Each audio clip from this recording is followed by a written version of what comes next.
শুভ সন্ধ্যা বন্ধুরা, সুনিতার রান্নাবাটিতে তোমাদের সবাইকে স্বাগত। বন্ধুরা, আজকে তোমাদের সাথে আমি শেয়ার করব মাত্র দুটো উপকরণ দিয়ে গুঁড়ো দুধ আর সুজি দিয়ে রসগোল্লা রেসিপি। তো দুটো কালারে আমি রসগোল্লাটা করছি। তো কিভাবে তৈরি করছি তোমাদের সাথে শেয়ার করছি। প্রথম থেকে শেষ পর্যন্ত দেখার অনুরোধ রইল। এই দেখো, আমি কথা বলছি আর গাবলু চলে এসেছে। এখানে গাবলুর বল থাকে, বলটা নেওয়ার জন্য চলে এসেছে। তো যাই হোক বন্ধুরা, চলো শুরু করি। তো রসগোল্লা তৈরি করার জন্য আমি নিয়ে নিয়েছি 1 কাপ মতো চিনি, আর নিয়ে নিয়েছি 1 কাপ সুজি আর গুঁড়ো দুধ। 1 কাপ সুজি নিয়েছি আর 1 কাপ চিনি নিয়েছি, আর 10 টাকার 1 প্যাকেট গুঁড়ো দুধ।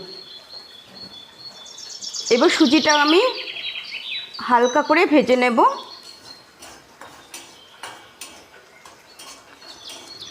হালকা করে ভেজে নিয়ে এই সুজিটা আমি দুধ দিয়ে রান্না করে নেব।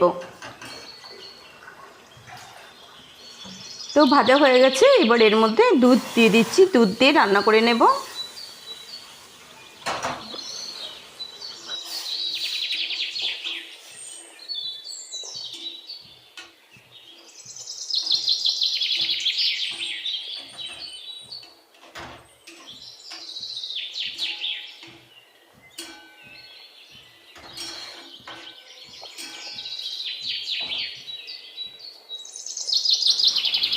তো সুজিটা রান্না করা হয়ে গেছে, এবার আমি গুঁড়ো দুধটা এর মধ্যে দিয়ে দিলাম।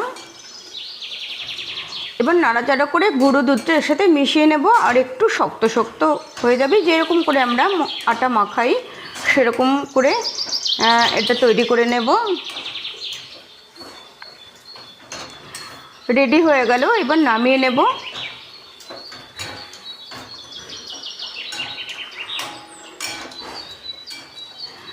নামিয়ে একটু ঠান্ডা করতে দেব, তারপরে এর সাথে একটু ঘি দিয়ে ভালো করে মাখিয়ে নেব।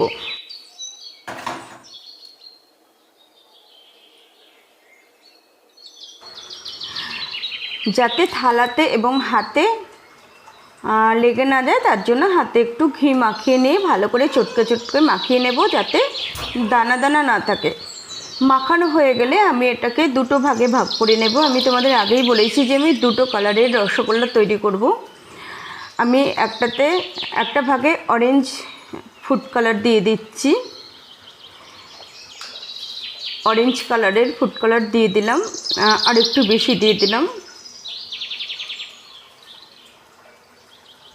তো একটু ভালো করে মাখিয়ে নিচ্ছি, মিশিয়ে নিচ্ছি, যাতে ফুড কালারটা খুব ভালোভাবে মিশে যায়।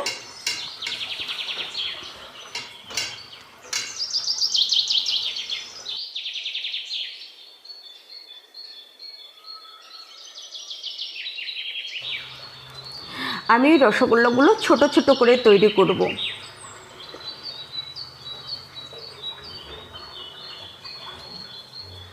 এই দেখো, এরকম সাইজের ছোট ছোট করে আমি তৈরি করে নেব।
তো বন্ধুরা, সবগুলো রসগোল্লা আমার তৈরি করা হয়ে গেল।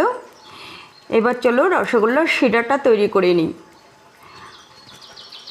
আমি দিয়ে দিলাম 1 কাপ চিনি, আর তার সাথে 1 কাপের থেকে একটু বেশি দিয়ে দিলাম জল।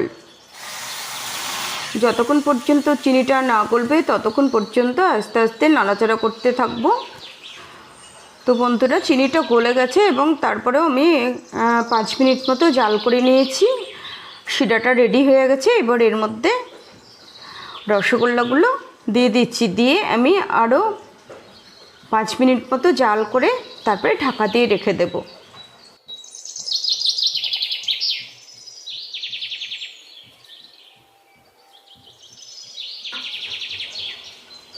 তো বন্ধুরা, শিরার মধ্যে রসগোল্লাগুলো দিয়ে দিয়েছি। এবার আমি একটা এলাচ গুঁড়ো করে নিয়েছি, আমি এলাচ গুঁড়োটা দিয়ে দেব। একটু ছিটিয়ে ছিটিয়ে দিচ্ছি, এক জায়গায় আমি ঢেলে দিলাম না।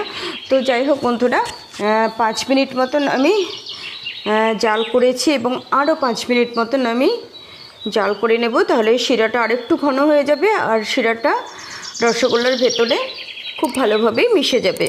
তো একটা তোমাদের আমি দেখে দিচ্ছি কতটা নরম হলো।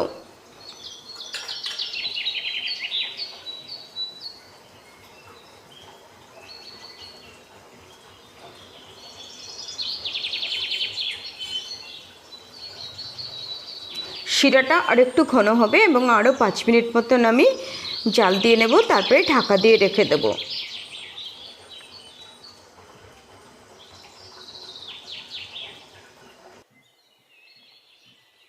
তো এভাবে আমি কড়াইতে সারা রাত ঢাকা দিয়ে রেখে দেব। তো কেমন লাগলো বন্ধুরা আজকের এই রসগোল্লা রেসিপিটা? তোমরা আমাকে কমেন্টস করে জানিও। যদি তোমাদের ভালো লাগে তাহলে তোমরাও বাড়িতে ট্রাই করো। খুবই সহজ পদ্ধতি, সবাই তৈরি করতে পারবে। আর তোমরা সবাই অনেক অনেক ভালো থেকো, সুস্থ থেকো। দেখা হবে নেক্সট রেসিপিতে। Tata, good night.